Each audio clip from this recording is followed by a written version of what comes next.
Hello friends, मैं doctor R के श्वेताब। ये वीडियो जो है वो तीसरा पार्ट है वीडियो का जो मैं बना रहा हूँ, जिसमें मैंने इससे पहले भी बताया है कि जब मैं बॉन्ड पोस्टिंग में था तो उस दौरान मेरे क्या क्या एक्सपीरियंसेस रहे, क्या क्या चैलेंजेस रहे। तो ये थर्ड और लास्ट वीडियो होने वाला है। इससे पहले मैंने ऑलरेडी ढेर सारे इश्यूज पे डिस्कस किया है, जैसे कि वर्क आवर्स कैसा रहता है या फिर मेडिको लीगल केसेस कैसे हैंडल करते हैं। इसके अलावा वायलेंस का क्या केसेस रहता है, कैसे हैंडल करना रहता है। ये अगर आप इसके बारे में जानना चाहेंगे तो स्टार्टिंग के 2 वीडियो जो है वो आप देख सकते हैं। अब इस वीडियो को शुरू करते हैं। तो एक जो लास्ट पॉइंट जो हमारा बच गया था वो ये है कि जब मैं पेरीफेरी पोस्टिंग में था तो ऐसा लगा कि इसे लर्निंग जो है वो बिल्कुल जो है ख़त्म सा हो गया था। मतलब क्या है कि जैसे हम मेडिकल कॉलेज में रहते हैं या फिर कोई हॉस्पिटल में रहते हैं तो डेली नए नए केसेस आते हैं, हम लोग उसको देखते हैं, सीखते हैं, कुछ गलतियां करते हैं। इसमें क्या है, जब मैं पेरीफेरी में था तो देखता था लोग जो है बिल्कुल पुराना ढर्रे का ही ट्रीटमेंट अभी तक फॉलो कर रहे हैं। जैसे मैं बताता हूँ, जैसे एएसबी जो देते हैं एंटी स्नेक वेनम, कुछ लोग जो है 2 वायल दे देते थे, कोई लोग इंट्रामस्कुलर दे देते थे।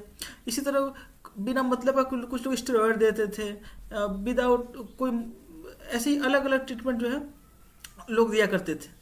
वैसे ही पेशेंट का भी जो रेंज था, जैसे मैं पीडियाट्रिशियन हूँ तो मैं 1 साल में तो मैं सिर्फ पेरीफेरी पोस्टिंग में या तो एक्यूट गैस्ट्रोएंटेरिटिस के केस आते थे या फिर एक रिस्पिरेटरी ट्रैक इन्फेक्शन के और स्किन इन्फेक्शन आते थे।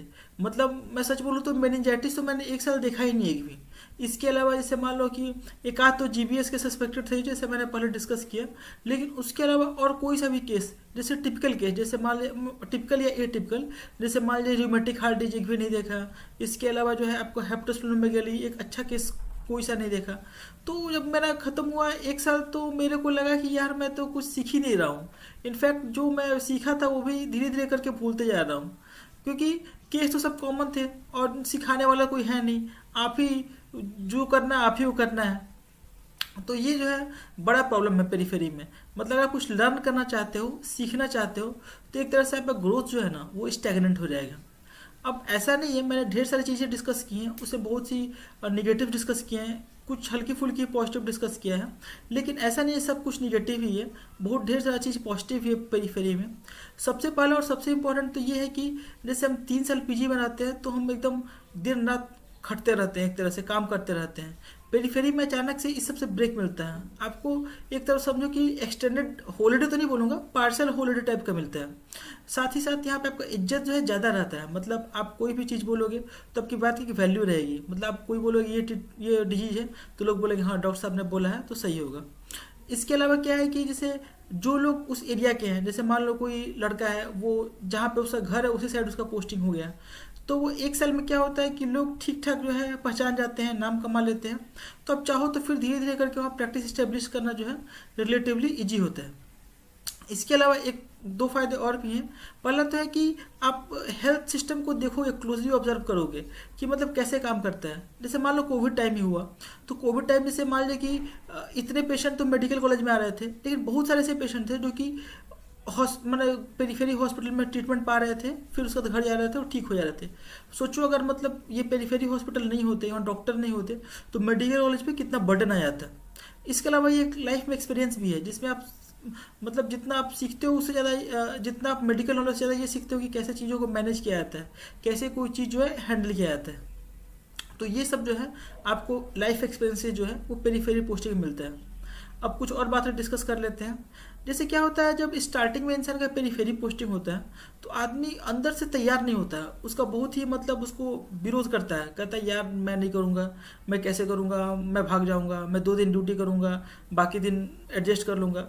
लेकिन मेरा मानना है कि अगर आपका पोस्टिंग हुआ है और आप अगर बॉन्ड ब्रेक नहीं कर पा रहे हो तो आप अच्छे से वहाँ पे करो। उसका फ़ायदा क्या होगा कि आप एक 1 साल के बाद जो है आप अच्छा खासा बीमारी का इलाज जान जाओगे। इनफैक्ट जो आपके मतलब जिस मान लो पीडियाट्रिक्स वाला हूँ तो 1 साल के बाद मैं इतना कॉन्फिडेंट हो गया था कि मैं नॉर्मल जो स्किन इन्फेक्शन या फिर जो है एडल्ट में भी जो भी कॉमन इलनेस है उसका मैं कॉन्फिडेंटली ट्रीटमेंट कर पा सकता था। उसके लिए मेरे को ये नहीं बोलना पड़ता था मान लीजिए कि अपने मदर फादर को या किसी और को रिलेटिव को कि नहीं आप किसी को दिखा दो। मतलब मैं कॉन्फिडेंट था कि मैं इसका ट्रीटमेंट कर लूँगा। तो इसीलिए आप उसको मतलब मेंटली उसको एक्सेप्ट करो कि भाई अब पोस्टिंग हो गया है तब तो करना ही पड़ेगा, कोई ऑप्शन नहीं है। तो बेहतर है कि खुशी खुशी करें, बजाय कि उसको हम मतलब रोते हुए करें कि यार कैसे पोस्टिंग हो गया, क्या हो गया। तो इससे आपका लाइफ जो है इजी बनेगा और एंजॉयबल बनेगा। दूसरा क्या है कि अगर आपकी पोस्टिंग हो गई है तो आप एक साल में ट्राई करो कोई हॉबी डेवलप करने का। मतलब हॉबी करने का अर्थ है कि जैसे अगर आपको लिखना बहुत पसंद है तो बहुत टाइम मिलता है पेरी फेरी पोस्टिंग में, स्पेशली स्टार्टिंग के कुछ 5-6 महीना में, जब तक आप नए नए होते हो। क्योंकि बाद में लोग जान जाते हैं तो घर पे आते हैं, लेकिन स्टार्टिंग में तो आपको बहुत टाइम मिलेगा। तो जैसे मान लो आपको लिखना पसंद है तो लिखना शुरू करो। जैसे कि मैंने कोरा पे लिखा था, मेरे अभी भी ऑलमोस्ट 10 मिलियन से ज़्यादा व्यू हैं। इसके अलावा आप यूट्यूब चैनल चलाना चाहते हो तो यूट्यूब चैनल चलाओ। अगर आप किताब पढ़ने में इंटरेस्ट है तो आप किताब पढ़ो, लेकिन ऐसे खाली बैठ के टाइम पास करने से कोई फ़ायदा नहीं है।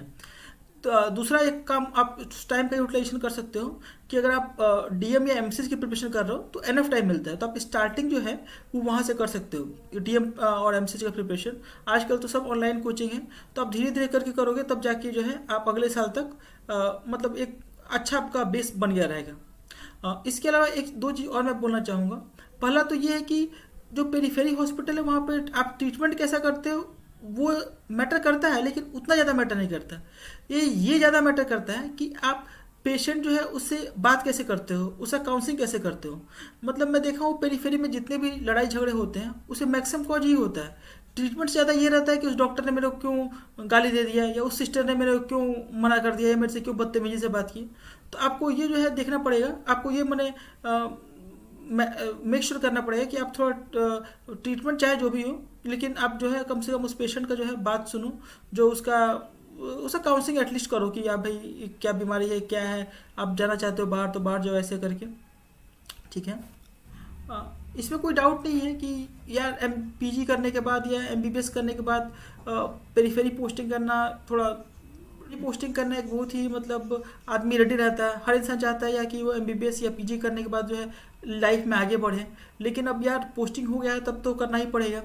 तो अगर जैसे जो जो चीज़ें मैंने बताई अगर आप उनको फॉलो करोगे तो आपको रिलेटिवली इजी होगा। मतलब बाकी सीनियर से भी आप अपने कंसल्ट कर सकते हो, लेकिन जनरली ऐसा ही हर जगह ऑल ओवर इंडिया कंट्री में ऑल ओवर इंडिया में ऐसा ही कंडीशन मिलता है आपको, और इसी में आपको मैनेज करना रहता है।